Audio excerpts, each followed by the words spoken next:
Hi, my name's Liz and I am a social work student at Renison University College.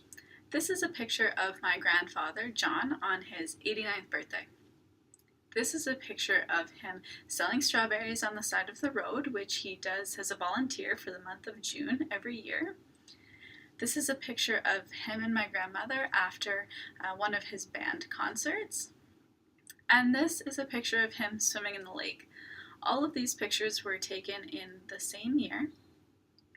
How does he get around to all of these locations to participate in such an active lifestyle? He gets around in this old Volvo that you would think is an expensive sports car based on how much he enjoys driving it.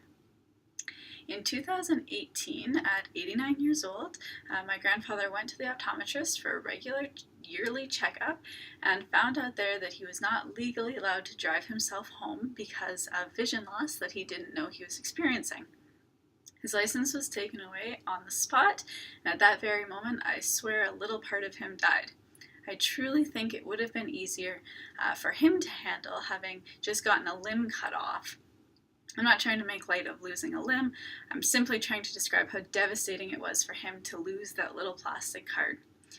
In fact, a researcher from the Canadian Driving Research Initiatives for Vehicular Safety in the Elderly has found that receiving the news that you are losing your driver's license can carry the same weight as being diagnosed with cancer. When you were 16 years old, gaining your driver's license was really one huge step towards more independence and more freedom. Though driving is always a privilege, I can imagine that after you've been driving for 70 plus years, it begins to feel more like a right than a privilege. When that ability is taken away from you, especially so unexpectedly, you lose a huge piece of your freedom and independence.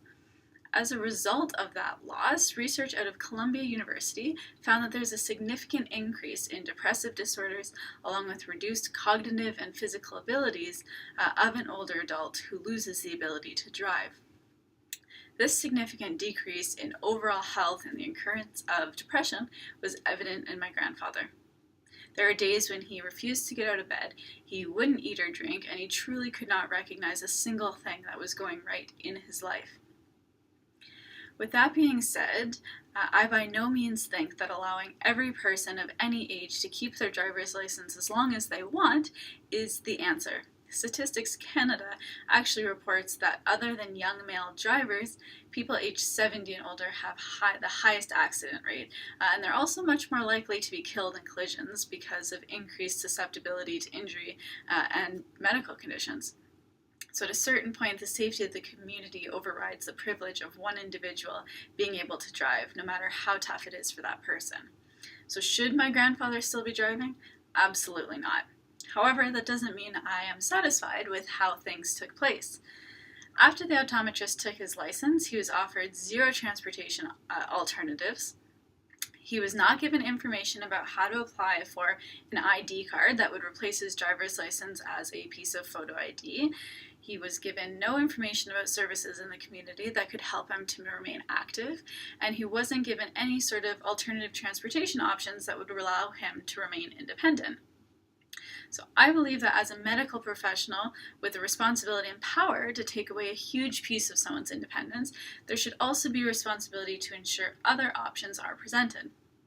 Mobility Plus, volunteer drivers, discounted taxi rates, they're all available in our community, yet so many seniors are unaware, and as a result, they become isolated. Researchers had shown that when a senior loses their driver's license, their social circle actually shrinks by 51% on average. And how an individual copes with these changes in their life is impacted by personal traits such as resilience, how close they are to the resources that they may want to access, their relationship with friends and family, and of course financial circumstances. So though we're not all medical professionals in the position to be revoking individuals' driver's licenses, as a community we hold the power and the responsibility to recognize the disappointment, the frustration, the anger, the sadness that comes along with losing a license, and address it by reaching out to those individuals with information about safer alternatives. The decision to take away someone's license should not be made lightly because of the dramatic impact it can have on a person's life. Today, my Opus still participates in 2 choirs and a band, and he has a healthy circle of friends. He gets around the city by walking and asking friends and family for a ride. Not every option is right for every person, but with the education, the support, and the encouragement from the community, there is a life for seniors after losing their driver's license.